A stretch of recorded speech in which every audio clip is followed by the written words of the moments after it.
ఇప్పుడు మనం దేవుని మందిరంలో ఉన్నామంటే ఇక్కడ దేవుడు సంచరిస్తున్నాడు. ఇప్పుడు ఇక్కడ దేవుడు కను దృష్టి ఉంది. ఇక్కడ దేవుడు అందరిని చూస్తున్నాడు, ఒక్కొక్క హృదయాన్ని చూస్తున్నాడు. ఈ మధ్యలో ఆయన సంచరిస్తున్నాడు. ఎవరు వాక్యం ఉంటున్నారా, ఎవరు వాక్యం వినకుండా ఉన్నారా, ఎవరు మాట్లాడుతున్నారా, ఎవరు అటు ఇటు తిరుగుతున్నారా, ఎవరు గిచ్చుకుంటున్నారా, ఎవరు లాక్కుంటున్నారా, ఎవరు ఎలాంటి పరిస్థితుల మధ్యలో అన్నది ప్రతి ఒక్కరిని దేవుడు పరిశీలన చేస్తున్నాడు. అందుకే దేవుని మందిరం అంట. అసలు దేవుని మందిరంలో ఏముంది అంటే చదవండి. దినవృత్తాంతాలు 2వ గ్రంథము 7వ అధ్యాయము 15వ వాక్యం చదవండి. ఈ స్థలమందు చేయబడిన ప్రార్థన మీద నా కనుదృష్టి నిలుచును, నా చెవులు దానిని ఆలకించును. చాలండి. ఈ స్థలమందు చేయబడిన ప్రార్థన మీద నా కనుదృష్టి నిలుచును, నా చెవులు దానిని ఆలకించును. ఎవరు చెప్పారంటే ఈ మాట? స్వయాన దేవుడే చెప్తున్నాడు ఈ మాట. మనుషులు చెప్పిన మాట కాదు ఇది. అంతకు ముందు పగలు ఒక సొలొమోను భక్తుడు ఒక పెద్ద దేవాలయాన్ని కట్టించాడు, పెద్ద దేవుని మందిరాన్ని కట్టించాడు.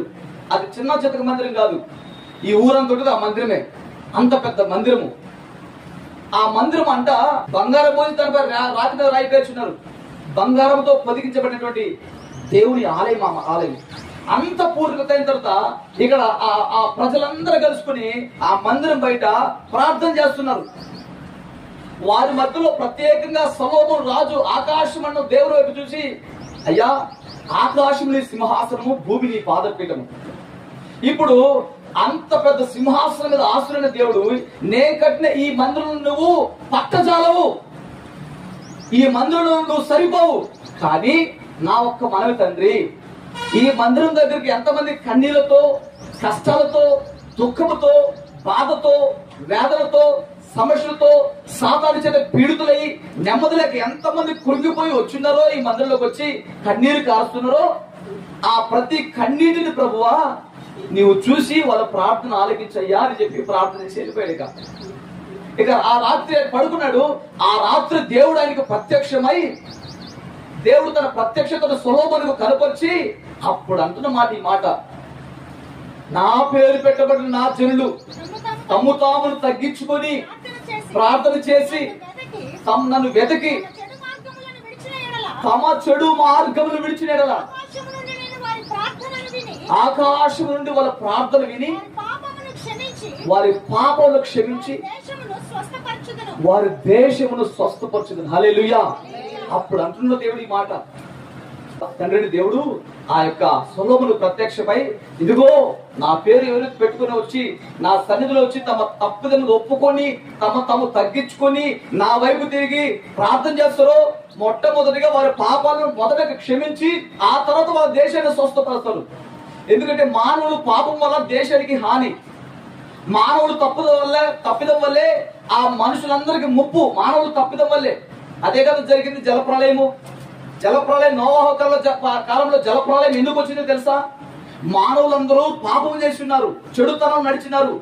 ఆ భూమి అంతా చూస్తే నరులు ఒక్కరు కూడా పరిశుద్ధులు కనపడలా, ఒక్కరు కూడా నీతిమంతులు కనపడలా. అందరంట పాపం చేసిన వారు. ఆ పాపం వల్ల దేవుడు నోవహుతో మాట్లాడి జలప్రలయము భూమికి పంపిస్తానని చెప్పి, నీవు నీ ఇంటి వారు కొరకు రక్షణ ఓడను సిద్ధపరచుకో, భూమి మీద ఉన్న ప్రతి ఒక్క జంతువులు జదరు వారుగా అందులో నీవు రప్పించి వాటికి కావాల్సిన ఆహారం సిద్ధపరచు, ఈ లోపు అందరికీ సత్య సువార్తను ప్రకటించు, ఎవరైతే నీ మాట నమ్మి ఆ ఓడలో ప్రవేశిస్తారో వాళ్ళు బ్రతుకుతారని చెప్పేసి నోవహుకు దేవుడు హెచ్చరించినాడు. ఆ తర్వాత ఈ ప్రజలందరూ ఎవరు ఆయన మాట విన్నోళ్ళు కాదు, మనుషులు